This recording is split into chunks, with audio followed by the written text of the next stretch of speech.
Bila kita orang streaming sekali dengan main game dekat phone kita orang, ni macam panas sikit lah. Jadi pada minggu tu, kami akan tunjukkan cara alternatif untuk ya.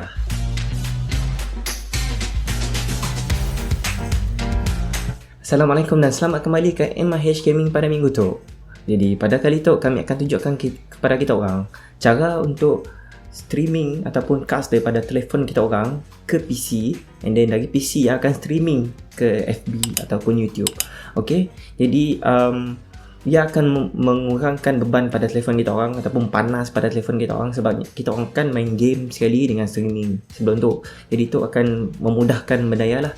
Okay, sebelum kita meneruskan tutorial kita pada minggu tu ataupun cara-cara kita untuk menggunakan aplikasi kita pada minggu tu, jangan lupa subscribe ke channel kami MIH Gaming untuk konten-konten yang menarik. Baiklah, jadi tanpa melengahkan masa lagi, kita teruskan. Let's go. Aplikasi yang kita akan pakai pada minggu tu adalah namanya Let's View, seperti yang kami type dalam screen kami. Okay, kita orang boleh, bila kita orang type, kita orang terus akan jumpanya pun website lah, kan? Okay, bila kita orang kita scroll down sikit, kita mau apa functionnya.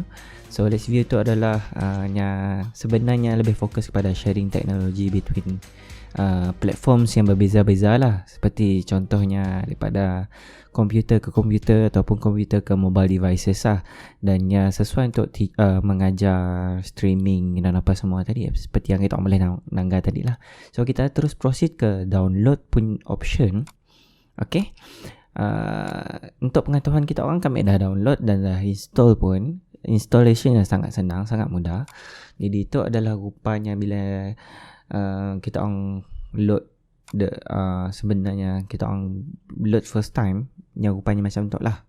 Okay, so ini akan tunjukkan juga sebenarnya untuk Android tutorial ataupun iPhone tutorial. Jadi kami terus pilih iPhone tutorial, dan tadinya tunjuk ada barcode ataupun QR code yang kita orang boleh refer untuk download apps di telefon kita orang. Jadi sebenarnya kita boleh download separately lah.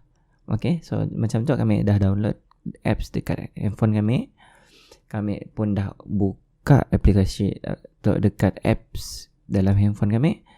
Jadi aplikasi tu sebenarnya lebih ada advantage bila kita orang connected to the same wifi lah, untuk wifi yang sama. Jadi macam tu kami just tekan redetect untuk check balik adakah phone kami connected dengan wifi yang sama ataupun dengan komputer. Jadi untuk iPhone yang akan tunjukkan lah macam ni. So kita orang boleh, bila kita orang tekan untuk connect, dia akan tunjukkan lah screen mirroring. Screen mirroring yang bila kita orang ambil daripada option di bawah tadi kita boleh tu screen mirror. Jadi macam tu kami dah berjaya connect ke komputer kami tadi. Okay, jadi screen yang kita orang nanggar kini tu adalah sebenarnya daripada handphone kami. Kami dah connect tadi menggunakan screen mirroring seperti yang kita orang nanggar mula-mula tadi ya. Okay, so kali tu contoh bila kami buka game lah. So macam tu bila kami buka game daripada handphone kami boleh fokus main game dekat handphone kami, while di mana dekat PC kami akan boleh fokuskan PC kami untuk streaming lah. Jadi lebih mudah untuk kita manage lah, berbanding dekat phone nak kelam kabut, nak kita orang nak manage kejap streaming, kejap main game, kejap streaming. Jadi macam tu kami bila dah buka, dah connect apa semua, kita orang dah dapat dengar bunyi yang connect dengan komputer kita orang. Itu sebenarnya juga adalah bunyi daripada handphone kami.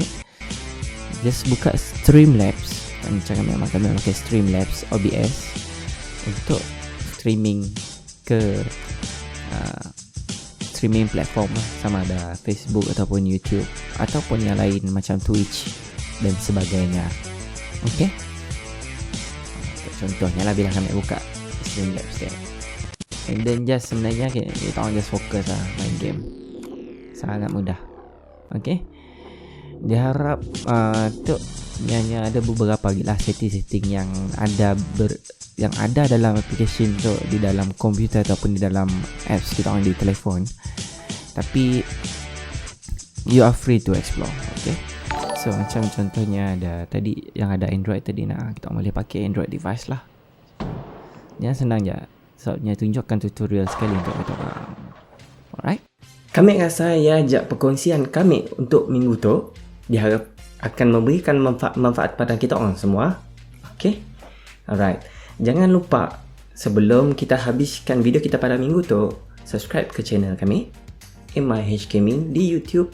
Okay. Mungkin di sebelah tu di YouTube. Biarkan notification bell ya on. Macam biasa, kita jumpa lagi pada minggu hadapan pada episod yang seterusnya. MIH Gaming, whenever possible.